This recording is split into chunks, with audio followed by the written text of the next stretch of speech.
Hi, this is Karen with NewClevelandRadio.net, and it is time for Avoid the Maze.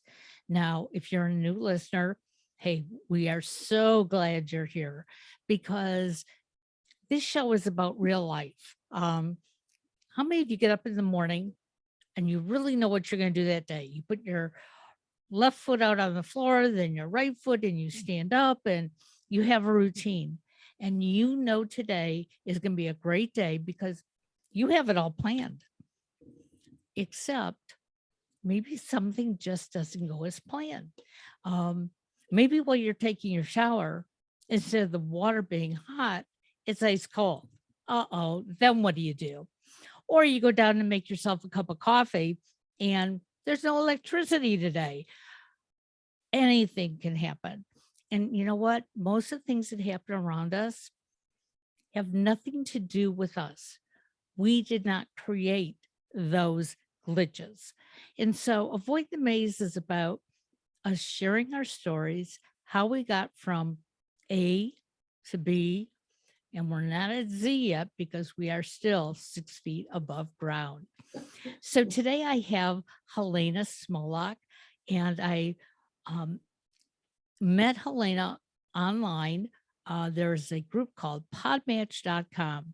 And what it does, it connects podcasters with guests and other podcasters. And when I read about Helena, I just thought, you know what? There's got to be a connection here because everyone else I've talked to in the last 2 years on this program, within like 5 minutes, is like, oh, that's me. Oh, I've done that too. So, Helena, welcome to Avoid the Maze and give Thank us a little you. background. Who are you and what is that behind you? Velocity, right? Velocity Athletic Training. Yes, that's my Okay. company. Thank you so much for having me, inviting me on to be a guest on the show. I'm humbled and thankful for that. Thank you. And I love the name, Avoid the Maze. That's a good one. Excuse me. I would assume in athletic training, there's a lot of individuals who probably come to you and say, oh, I can't do that. Oh, that's never going to happen. Because I know I've been one of those. And sometimes it's not necessarily the way everybody else does it. It's do what you can do. Take that That's first correct. step. So Yes. what made you decide to get into this kind of business? Because so many of us, when we look at training of any kind, it's like, really? I finished school a long time ago. I don't want to learn anymore. Well, it's actually ingrained in me. I was a child athlete, self-motivated. I'm at the time was the eldest of 3 girls. And so I was the leader of the pack. Nobody really motivated, not that my parents didn't want us to participate in sport, but they owned restaurants. And so guess who was responsible for everything when they were busy at the restaurants? Right. What? So, I guess to fill my time after school, I played sports. My sisters did as well. And that just sort of carried on throughout into high school where, I was on the track team. But my original goal was not to be the track star and I did have a part-time job after high school. Every day after school, I would go teach aerobic classes at Catherine's Lady Fitness back then. And I was about, 16, 17 years old. So it never dawned on me to even jump into this career because my original career choice was to be a criminal lawyer. That's all I talked about. That's like all I dreamed about, and when you say, what would happen if one day you wake up and things change? Well, that's exactly what happened. And I was younger. I was in grade 13, and I had asked our school guidance counselor, rather than spend a whole day in school, another whole year, a whole day in school, I thought, maybe I can get work experience credits, and that would go towards my diploma. So, and that's exactly what I did. They placed me in the courthouse criminal division in Ottawa, where I'm born and raised in Canada.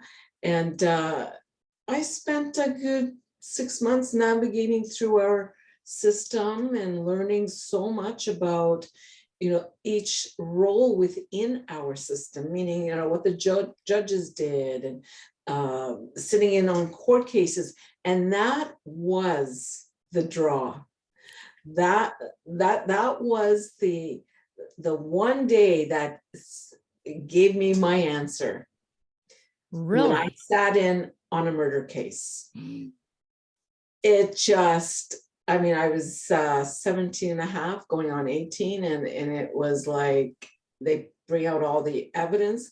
They bring out the realism of what humanity can do to each other. It just, and being in my young years, I just thought, what if this was a child? Would I be able to handle the just listening to the story as well, listening to how this all transpired? It threw me into a loop, and I decided that career was not for me, for a good number of reasons. Number one being, I am a compassionate, loving person, and to work in that field, you must have nothing coming towards you. You cannot, it's almost like you got to drop your feelings and just be this individual that looks past all the whole situation of the crimes. So, and at that point, I was at a loss. You talk about going through that maze, and I'm like, oh, what do I do now? And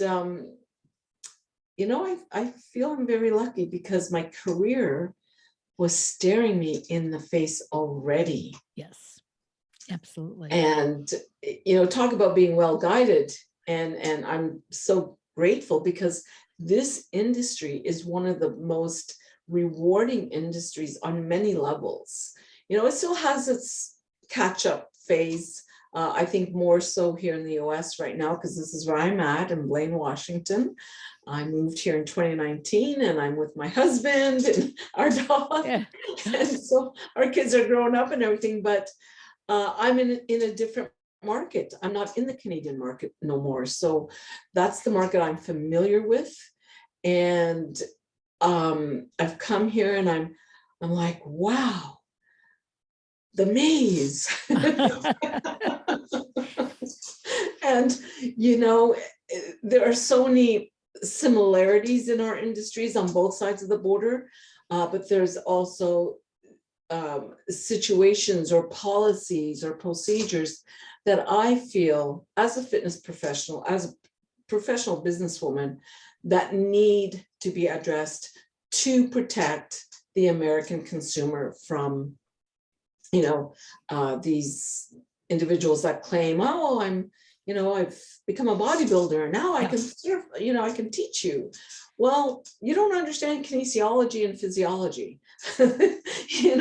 So the goal now is to fine tune it here in the US market through education. I am an educator with Canadian Fitness Education Services in Canada. We're bringing that course load into the US, and we are now, excuse me, pitching to local universities as well as colleges to take a look at the course load, so that there is more regulation. And believe it or not, these people are agreeing with us. Well, I think it's about time we do something for Yes. the athletes. I know my son, when he was in high school, junior high, he really, kept coming to us. I want to play football. I want to play football. And I said, number one, you had a concussion when you were a baby. Mhm. Nothing, you haven't had any bad side effects. But I certainly don't want to see you get a concussion on top of that. And then all of a sudden one day, maybe you can't do the things you need to do. Right. And not that his school wasn't providing some protection. I know they were, but Mhm. they were also so competitive at the school that he went to that I was afraid for him. And I said to him, if you want to go get the training, I'll let you go get the training, Mm. but I don't want you out on that field until you really have enough training under your belt that you feel comfortable. And he thought, oh, you're turning me into a baby. But we sat down with the trainer. The first trainer said, oh no, let the coaches train them. Don't spend your money here. Didn't like that answer. I mean, that was nice, saving me money. But then we found somebody else who said, okay, first of all, we're going to go through a whole health history. And my son looked at me and said, well, they don't do that at my school. They just let your doctor sign off on it. And he goes, Oh, no, sorry, because if I put you through any training, I need to know. And right. so I saw that by his third or fourth week in training, he said, I don't want to play football. I like the training. That's Mhm. great. Mhm. But I don't want to get out there on the football field because I see what my friends are doing. They're not listening to the coaches and they're ramming into each other. And he saw broken collarbones and, everything in the first couple of weeks. And he said, no, that's not for me. But Yeah, I, and I you can know, get the athletic body. right, right. It changes for them. I know I have two sons myself, and they're grown up now. They're fine young men. They're on their own and they have their families. But I had both of them in football, and football is full contact sport, and not every youth can play it. Right. And sports like that, I feel, are very good to build self-esteem, confidence. It's good for them to expend their excess energy as well. Right. Because we know young men, they start to go through that process of, the Right. anabolic phase, and it becomes so much to deal with.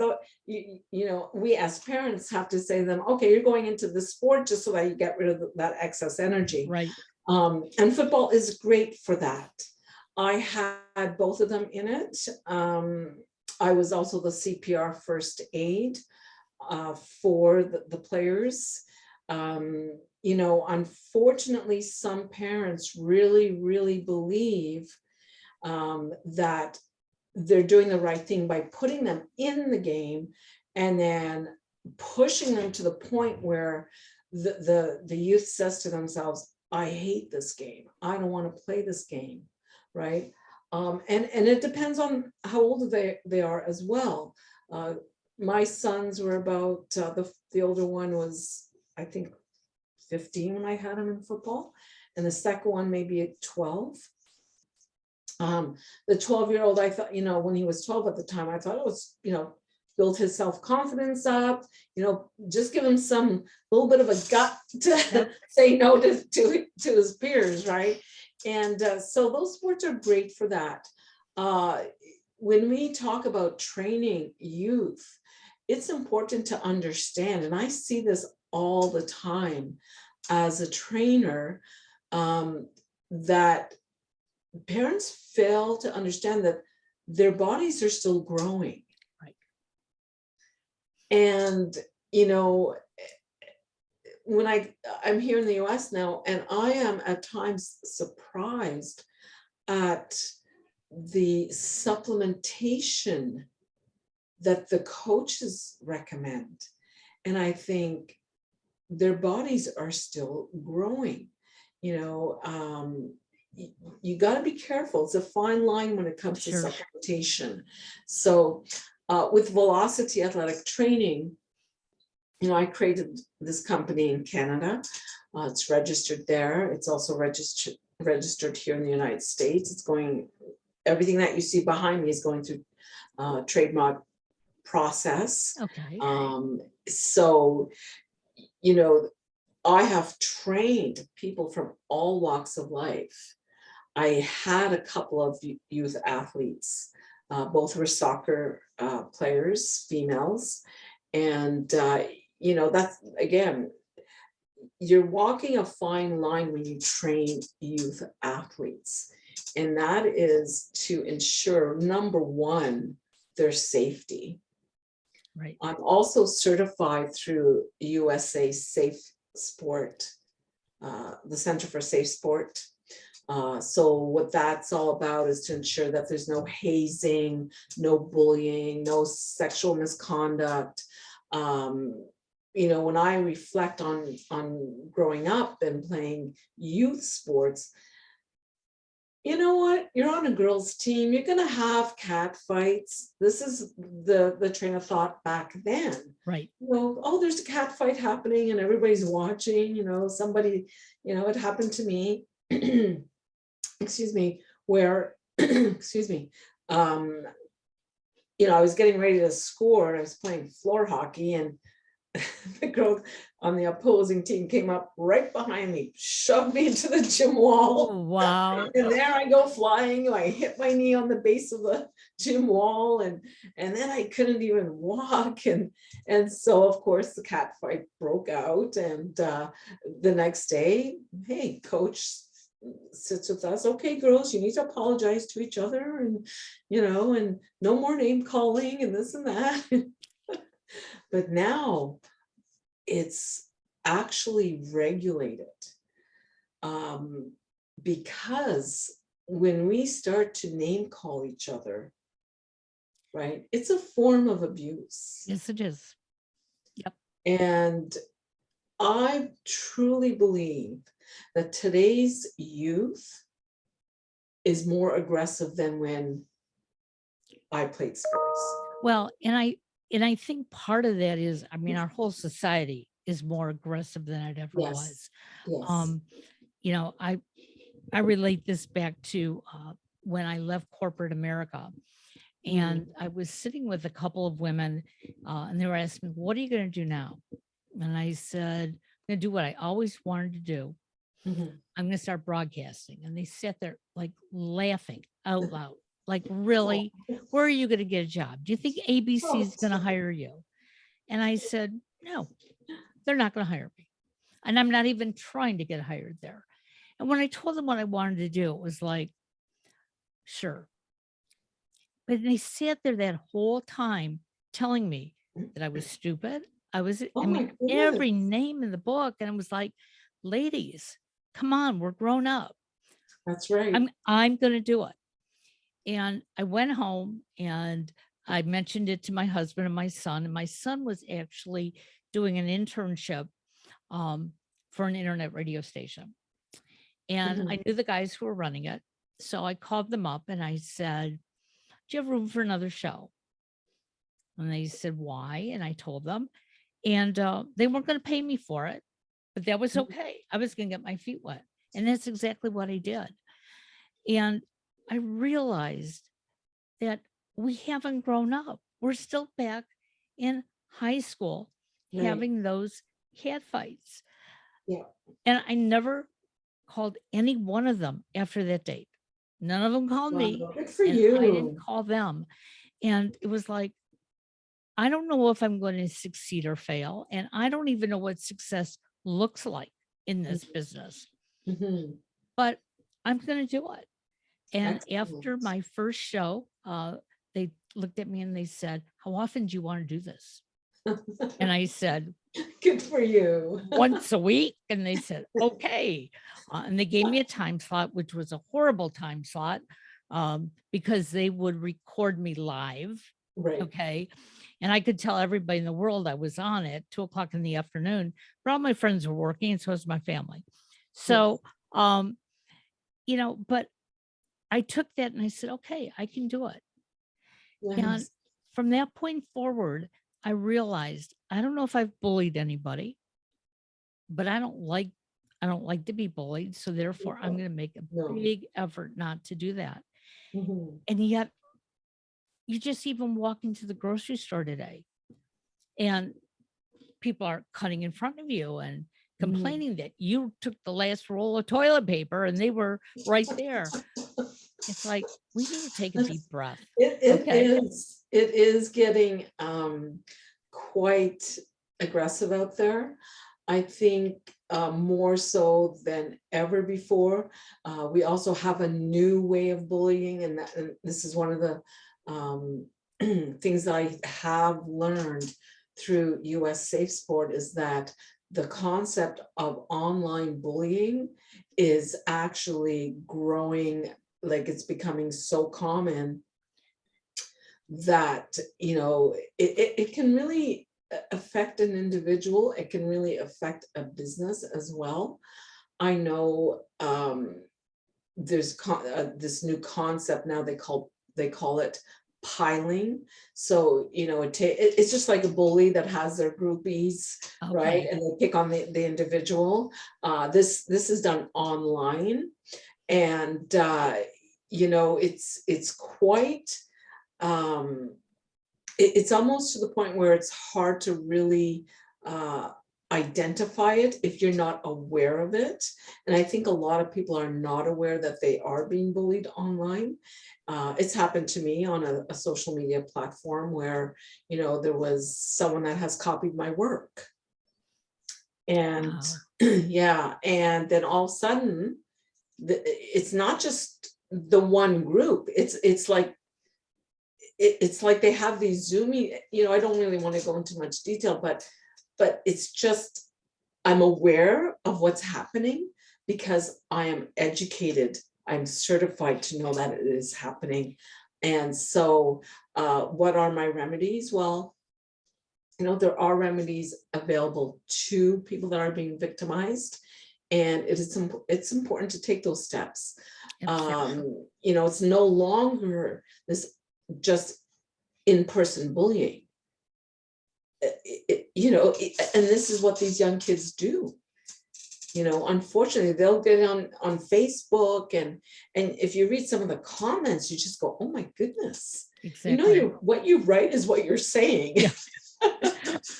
Well, and I It's think not what that, you're writing. yeah, Your writing is what you are saying. It's what you mean deep down inside. And right. I know this because I'm a fitness columnist. So, whatever I write is a reflection of what my thoughts, my emotions are. And Exactly. so it's quite scary. I think that type of online bullying is scary. Well, and I Absolutely. think it's important for parents and the youth growing up today to Mhm. know that there are other outlets in this world. Okay.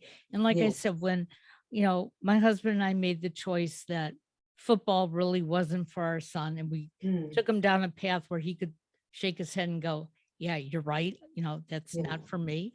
Um, he did work as a football manager in high school. So he Oh, still good. had that camaraderie. He knew Yes. he knew the game inside and out. So every once in a while, the coaches would come over to him and say, "Hey, what play would you Mhm, do next?" And it would be like, mhm, "Okay." But there are other ways for our children to be involved mhm. and not to bully. That's Okay. right. Yeah. And I think it's up to all of us to come together and say, "Hey, w- why are we putting our children out there to Mhm. be victims?" And I think Right. sometimes we are doing that. In fact, I think there were times that I even did it not knowingly when my son Mm, would say, that kid picks on me. And so I went back to what my mother used to say and would be like, just ignore them, you know? mhm. Yeah. Well, Yeah. it Yeah. That was didn't a work. common, that was the common thing. Just ignore them. Just Yeah. walk away. Um, Suppress. but now we need to get more involved. Okay. And Yes. what is really happening. And like you said, there's this, new thing going on. That means Mhm. let's all go get some education on it. Let's be aware. Absolutely. One of the things and points that US Safe Sport really draws upon is to ensure the safety of whoever the youth is in, playing, like whether it's football, soccer, baseball, it doesn't matter. The safety of that individual is primary. And there's roles now that coaches, assistants need to follow. And if they don't follow them, they can get into trouble as well. Like if they ignore a child or, someone that's in high school that's being bullied by, and I know because I watched it in football. Right. You have that one, for instance, we have the quarterback. He was the bully. And then when you look back and you realize where that bully attitude is coming from, well, it's coming from dad. Yep. Because dad's picking on the child. Come on, get up. You can do better than that. I told you got to do better. So naturally, the quarterback is going to start reflecting that train of thought, that energy towards the other players. And they seek the weaker one. They seek the weaker one, and then they go after that weaker one. And we're just talking in physical, in the physical presence of each other. Right. We're not including the online stuff that may happen as well, right? And so each individual now, like coaches have to be certified through Safe Sport. Wow. They have to have that Interesting. training. Yeah, they do. And you know how many people don't know that? I'm not, I don't coach youth, but I'm aware that if I decide that I do want to, I need to have those certificates underneath my belt to ensure that I am abiding by the laws of each state to protect the child, right? I'm so glad you mentioned that because when my son was a junior in high school, and I said, he was the football manager, and he was in his second year, and he had a bully all the way from preschool. Okay. Oh, And now here they are, and it just had gone on. And because I sort of knew his family, mhm. I guess I made excuses for the bully. Okay. And to make a long story short, something happened to my son in the locker room Mm. that he hid for almost 11 years. Oh. And last year, an incident happened, and we found our 30-year-old son in a fetal position crying. Mm. And it was like, he never cries. Okay. Right. And so his dad and I tried to ask him what was wrong, and he yelled at us and told us to get out of the way and whatever. And then finally, about a day later, he said, I need therapy. Mm. And I said, okay. Didn't ask him why. He said, Right. but I got to tell you why, because you need to believe me. Mhm. And he told me he was molested in front of the whole football team. Oh. And he hid it for 11 years because he didn't want Wow. the shame of it. And he has come such a long way in this last year. Of And course. Oh, he's that's talked good. about it. He's Yeah. written about it. He knows Mm. that I talk about it. But we know the coaches were in the locker room. And that's why I'm Mhm. so glad there is a program to keep our Mhm. children safe, because Oh, absolutely. And one of the requirements is that if you are aware of any type of physical abuse, whether it's at the home or within the sporting environment, it needs to be reported. wow.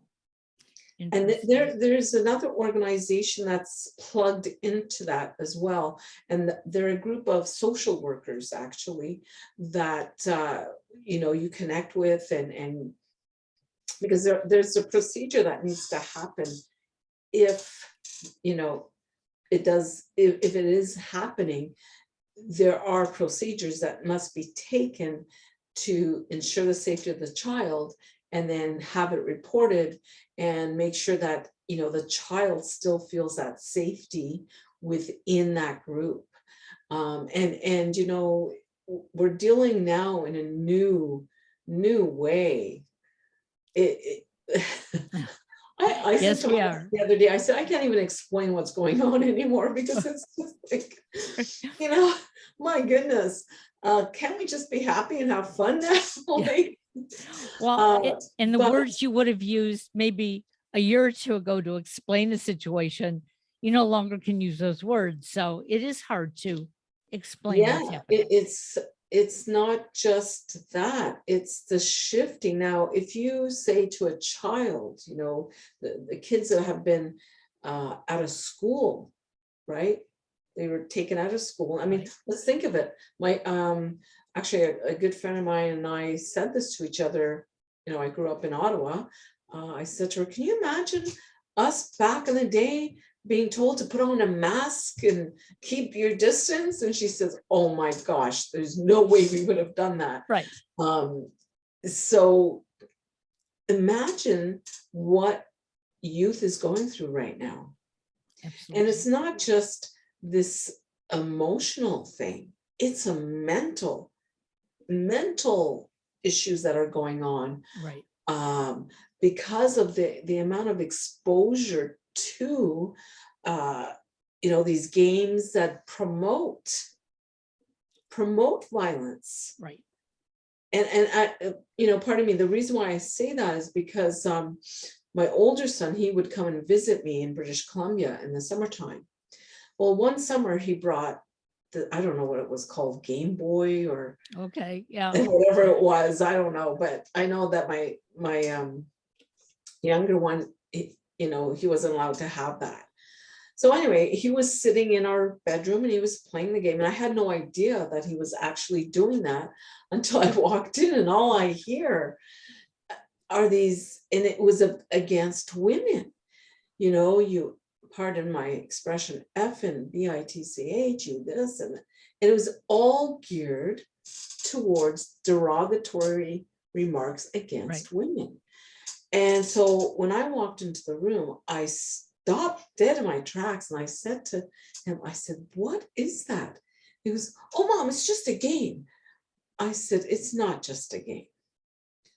I said, I love you so much. And I knew I had to walk on eggshells because he's visiting us for the summer. And I thought, I better walk on eggshells because next summer he'll say, I'm not going there. So I said to him, let's put the game away and let's go out.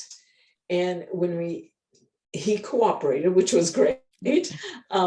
So, they get addicted to it, right? They sure do. So we laughed, and it was outside of the environment that I said to him, I said, where did you get that? Oh, dad bought it for me. I said, well, while you're here, honey, I don't want you, we're not going to sit in the house all day. So put it away. And I don't think it's a very good form of activity for you because of the derogatory remarks against women. Well, mom, it's nothing really. I said, yes, it is. So just right there, we know that that's part of the problem. Right. And then, of course, what we've been speaking about, the bullying, the piling online bullying, and whether they're in sport or not, it's happening. And add in that equation, they've been out of school. Absolutely. And that was a tough one for so many. I know my son has graduated, he was working, but even for him, at 29, being out of, on leave from work and working from home, and not being able to socialize, he really felt, very isolated, even though he probably had more interaction with his friends online than I did. But that's when he finally realized this isn't the socialization I want. No. I accepted it before the pandemic. Okay. But the pandemic made him realize I want to be sitting in the same room as somebody. I want to be having a conversation rather than arguing over a game. Right. And so for him, again, it helped him get out and socialize Mhm. once, all the bans were lifted. But I've seen so many other young people. On the weekend, I do IT work at a big box store, Mhm. and I'm working with kids that are 16 to maybe 19. And their life is coming to work, going home, and sitting in front of a computer Another and screen. playing games. And I've said to Oh, them, well, don't you want to go out with your friends? Oh no, that costs money. Um, well, why, wow. why doesn't your friend come over and play your game with you? Oh Mhm. no, I don't have two controllers. But there was always an answer. And I keep telling Wow. them, one of the reasons I am doing the work I'm doing on the weekends is that so much of my work is like this through Right. Zoom. Yes. And I love being around people. And this gives Yes. me that opportunity. And they all Mhm. look at me like, I'm growing horns out of my head. But I think what you're offering, individuals is this ability to just take care of themselves. Absolutely. Yes. I think during the pandemic, now bear in mind, I came from Canada in 2019. I crossed the border into Blaine. I mean, I can see the border to British Columbia from Yeah. where I am. I'm so close to it, but so I crossed in 2019. And in all honesty, let's say I've been in this industry 39 years. From the day I started back in the 80s, there was a whole different mentality. And the classes were packed. I taught at an all women's gym, 50 women in my class, a mic in front of me. It's funny because I had a guest on my show yesterday, and she comes from around the same time period. And we were just having fun talking about, oh my gosh, yeah, the mic that we used to use. And we used to use albums, Yes. the LPs to Right. play our music. But people were happy. They were happy just to be standing in front of me. They were actually would stand there in front of me, staring at me with this look in their eyes, their hands on their hips. And I understood the body language. I understood the facial language. Let's get moving.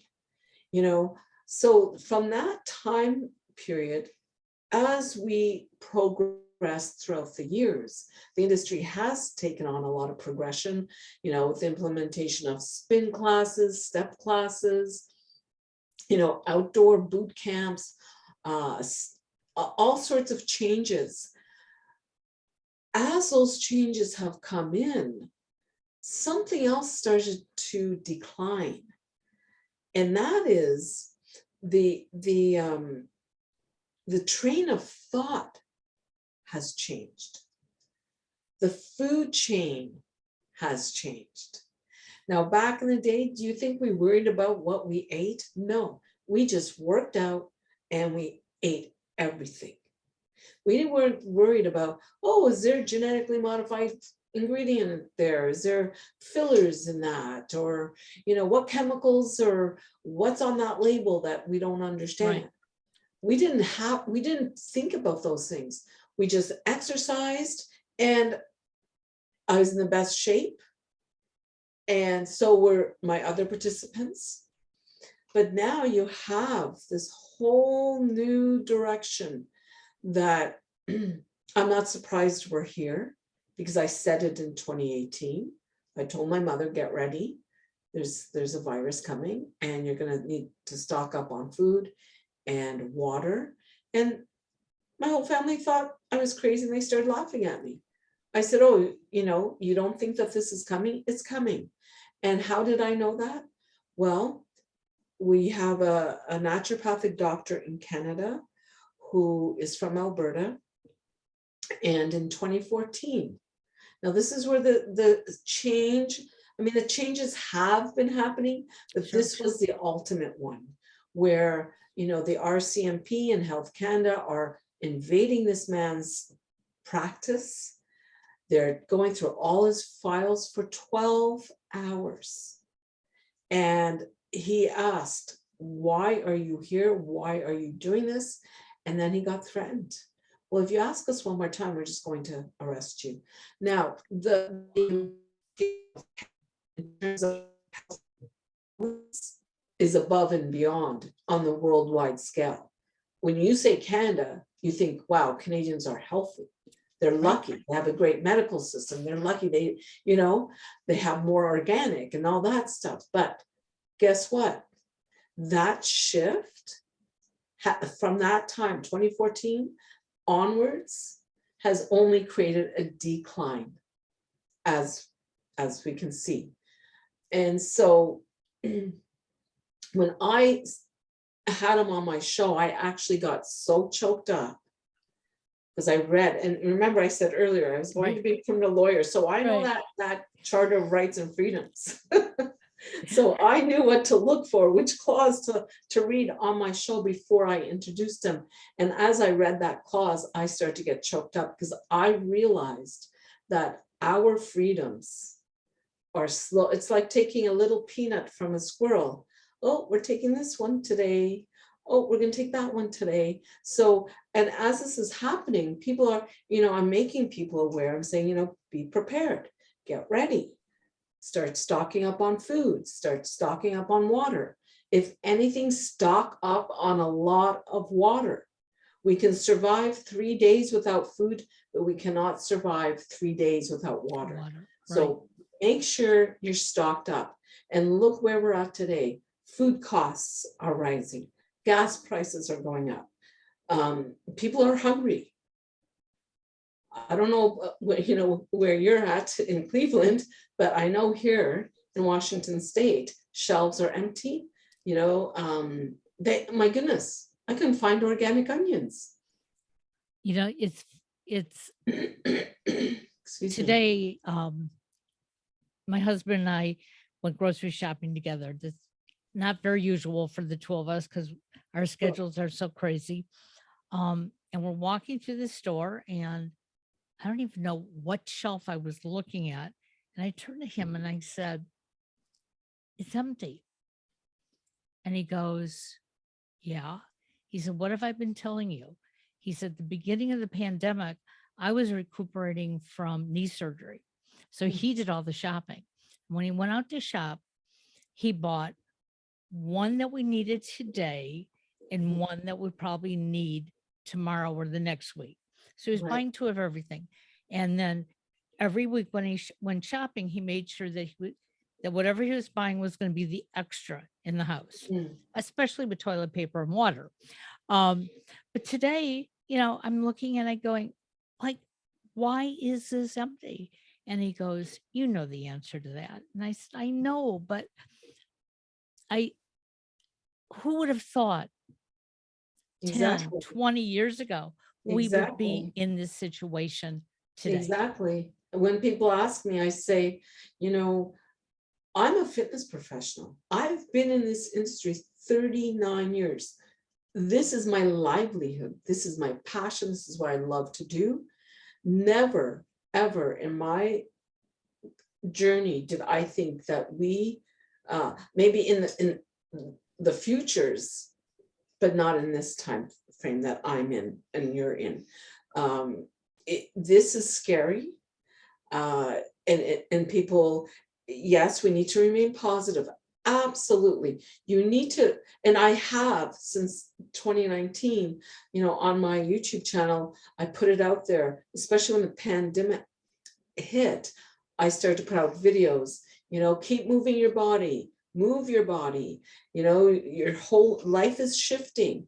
Now people are sitting in front of their computer, they're virtual, or, you know, what's that term that they're using now? They're in front of the, you know, working through home. And make sure you step away for about at least a half an hour, go for a walk, get away from this. This is where all the mental illness is starting, Right. because of the changes in technology. Now, put me in the gym, I will explain every machine to you, no problem. Put me in front of the computer and ask me to understand Google Analytics. Sorry, it's not going to happen. So can you imagine, people in our generation who are sitting here going, what is this? It happened to me this morning. And I'm like, what's going on now? And the company said, oh, well, we've been doing updates on the app. So I had to cancel out the app, reload the app just to get the new updates. So, and it's not just one company, it could happen to you in one day. 5, 6, 7 of them are all these updates. So imagine what that does to us mentally. This is where the stress is happening. And this is why I say it's scary, because once the brain, our thoughts are under stress, it weighs us down. It gets us tired quicker, and it makes us say, oh gosh, I have no energy to go for a run today. I have no energy to listen to Helena tell me to go spend 20 minutes outside. I don't want to do anything. I'm going to go eat. I'm going to go watch TV. So you've gone from one screen to another, absolutely, to another, without any movement physiologically. I've got 3 years of kinesiology behind me as a trainer, so I'm familiar with kinesiology. So your metabolic processes every day are slowing down. Absolutely. So when I say to people, this is dangerous, I'm not saying it just because of the, sitting in front of the computer. I'm saying it because you're going from one screen, whether you're on there for 4 hours, 8 hours, who knows, and then you're so mentally drained that you have no energy to walk outside. You go from that screen to the other screen, and in your mind, people are saying to themselves, oh, this is a break. It's not a break. Well, and it's interesting that you say that, because I started, I think it's a 6-week session. At least that's what my calendar says. But it's a coaching session, and, teaching me to feel, connect with myself. And we're supposed to take so many breaks during the day. And they're only 1 and 2 minute breaks. And the first day, I remembered to set my phone. And as soon as my phone went off, and I set my phone based on what my schedule was, so that, I wasn't feeling stressed. Oh, this is going to go off in the middle of my podcast with Helena. No, it's going to go off when it would be the right time for me to do it. But anyways, first day I had it all set. Second day I got up in the morning, I forgot to set it. And I was in the middle of a podcast, and I realized, I haven't done my relaxation and, connecting with myself. Right. And then I told myself, slow down. In the middle of having this conversation. Okay. And it was like, I'll remember. And when this is over, I will do it. And I did. Okay. Good. And not like the program says, but I said to myself, this is better than I was a week ago. And today, I started out on time following it. And then I got a little off, and it was like, but it's okay. But I know what those breaks are meant for. I know to get up from my desk. I know that, I should be stretching. And I do those things because I have seen what it's done to so many other people. Yes. Like you said, they are at their desk, then they pick up, they go in the other room and they watch TV, and then they put on their headset and they sit outside in the sun for a little bit. And all of it is stimulation that's not stimulating them. Maybe it's It's stimulating not their stimulating. brain, but that's it. That's it. And interesting that we're talking about this as well, because in one of my meetings with Canadian Fitness Education, with all the other educators, we talked about, because we're organizing a conference, online conference, we talked about, well, how are we going to spread this message? And naturally, I'm going to say movement, because that's, you know, Right. get out, move, Yep. unless you're an athlete, right? Woohoo! That's my thing.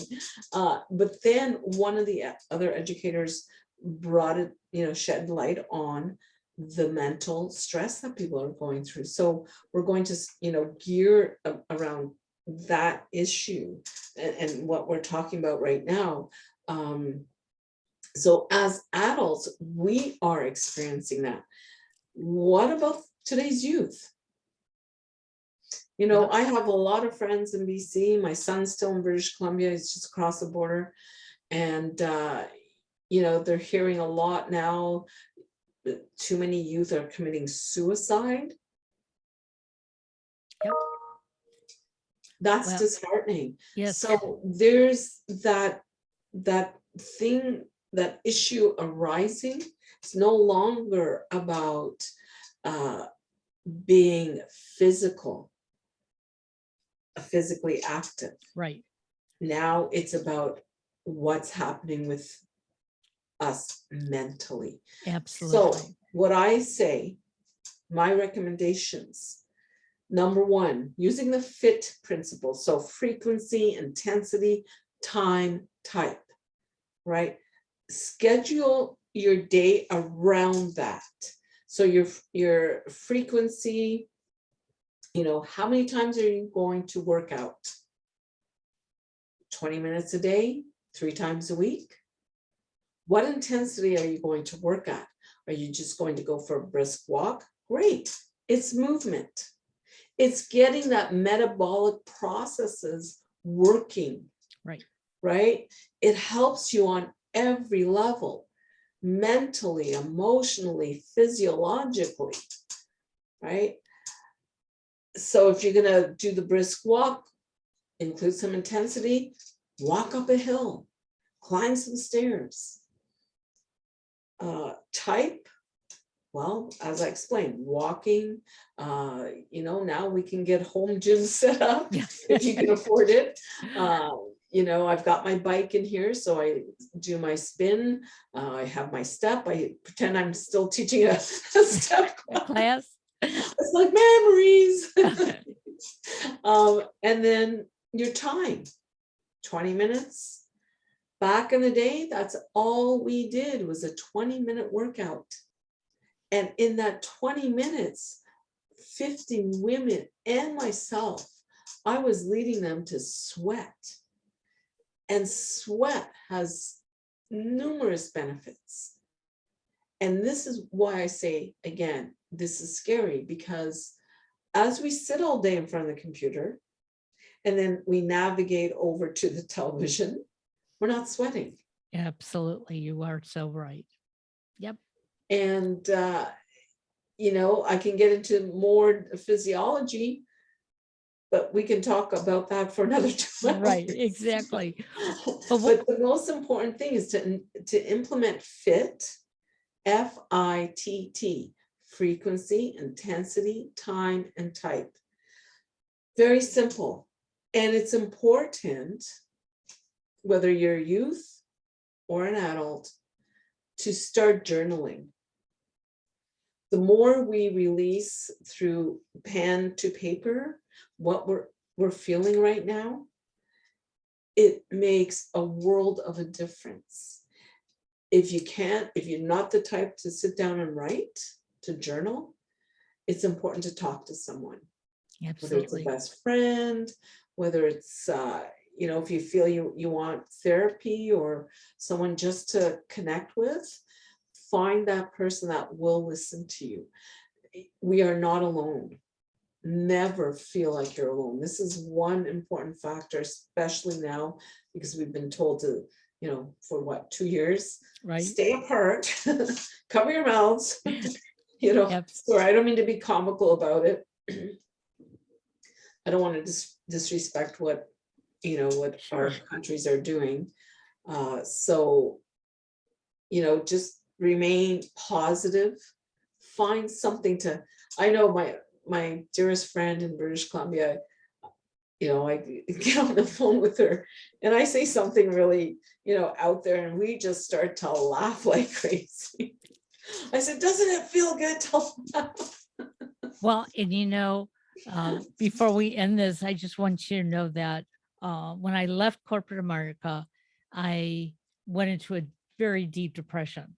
Yeah. And my husband said to me after about 2 weeks, we're going to the comedy club tonight. And I looked at him and no way. I'm not going out.